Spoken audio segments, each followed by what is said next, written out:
Delivery case అయినా కూడా మంచం మీద వేసి రోల్లో కానీ అట్లా వేసుకొని పోయటం సార్. లేకపోతే నార్మల్ అక్కడ ఊర్లోనే డెలివరీ చేసేవాళ్ళు.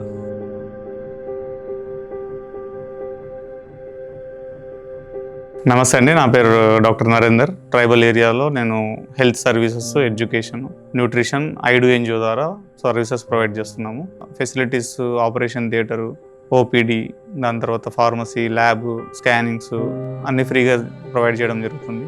82 గూడాలలో 4 మొబైల్ మెడికల్ యూనిట్స్ ద్వారా ఎక్కడ దాకా వెహికల్ వెళ్తుందో అక్కడ దాకా వెళ్ళని చోట నడుచుకుంటూ వెళ్ళడం, అలా చాలా కష్టపడి డాక్టర్లు ఇక్కడ పనిచేస్తున్నారు. వర్షాకాలం అలా పనిచేయడానికి ఇంకా చాలా ఛాలెంజెస్ ఎక్కువ ఉంటాయి కాబట్టి మేము హెల్త్ వర్కర్ ట్రైన్ చేయడం జరిగింది. అలానే 130 ఊర్లలో మనం ఫ్రీ సర్వీస్ ఇవ్వడం జరిగింది.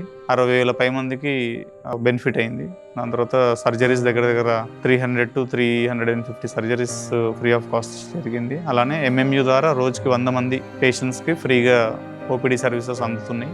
అక్కడ ఉన్న సమస్యలు ప్రధానంగా రక్తహీనత, న్యూమోనియా, మలేరియా ఇలాంటి జబ్బులు కామన్గా ఉండేవి. చిన్నపిల్లలు చాలామంది చనిపోయేవారు. వాగులు వంకలు దాటుకుంటూ ఛత్తీస్గఢ్ నుంచి, ఒరిస్సా నుంచి అందరూ ఒక ట్రస్ట్తో నమ్మకం పైన వస్తుంటారు. సో అది రన్ చేయడానికి మాకు దగ్గర 50 lakhs అవసరం. పేషెంట్స్కి మీల్ సపోర్ట్ కావాలి. అది దగ్గర 9 లక్షలు అవుతుంది. ఇవ్వడం వల్ల ఇక్కడ చాలామంది పేషెంట్స్కి మనం సర్వ్ చేయవచ్చు ఫ్రీగా. సో ఈ 2 సపోర్ట్స్ కోసం మేము ప్రయత్నిస్తున్నామండి. This support will be helpful for running the tribal project. Thank you.